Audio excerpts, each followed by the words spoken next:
नमस्कार, आपण पाहतात लोकाधार न्यूज।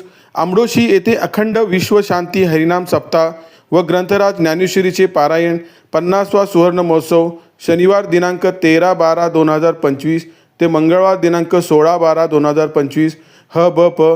श्री गुरुवर्य नारायण दादा अलिबागकर यांच्या मार्गदर्शनाखाली संपन्न होत असताना या कार्यक्रमाला शेकाप सरचिटणीस जयंतभाई पाटील यांनी सदिच्छा भेट देऊन शुभेच्छा दिल्या।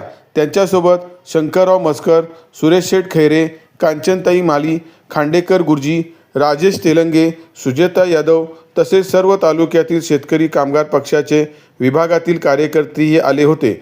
आलेल्या सर्व मान्यवरांचा सत्कार सप्ताह सहाय्यक कमिटीचे सभासद श्री संजय भोसले, प्रमोद जांभेकर, सोपान जांभेकर यांनी केले। नितीन गायकवाड, लोकाधार न्यूज, नागोठणे।